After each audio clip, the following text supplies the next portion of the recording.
Die geloof waardeur ek lewe, saamgestel uit die geskrifte van Ellen White. Sterkte en skoonheid in sy heiligdom.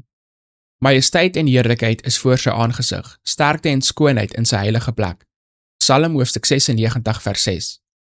Van die skepping en val van die mens tot vandag toe was daar 'n voortdurende ontvouing van die plan van God vir die verlossing deur Christus van die gevalle ras. Die tabernakel en tempel van God op aarde was gemodelleer na die oorspronklike in die hemel. Rondom die heiligdom en sy plegtige dienste het die groot waarhede misties vergader wat deur haar volgende geslagte ontwikkel sou word. Daar was geen tyd toe God groter bewyse van sy grootheid en verhewe majesteit gegee het as toe hy die erkennende goewerneur van Israel was nie. Die manifestasies van 'n onsigbare koning was groot en onuitspreeklik verskriklik. Die scepter is geswaai, maar dit is deur geen menslike hand vasgehou nie. Die heilige ark, bedek deur die versoensdeksel, en wat die heilige wet van God bevat het, was simbolies van Jehova self. Dit was die krag van die Israeliete om in die geveg te oorwin.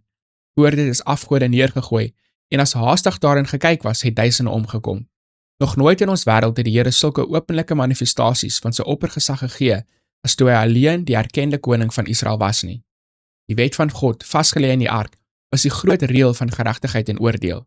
Daardie wet het die dood oor die oortreder uitgespreek, maar bo die wet was die versoensdeksel, waarop die teenwoordigheid van God geopenbaar is, en waaruit kragtens die versoening, vergifnis aan die berouvolle sondaar verleen is.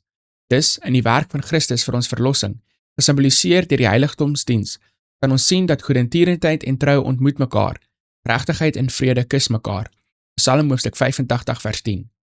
Terwyl ons vandag bly is dat ons verlosser gekom het, dat die offers van die vorige bedeling plek gemaak het vir die perfekte offer vir sonde, is ons nie verskoonbaar om minagting vir daardie tydperk te toon nie.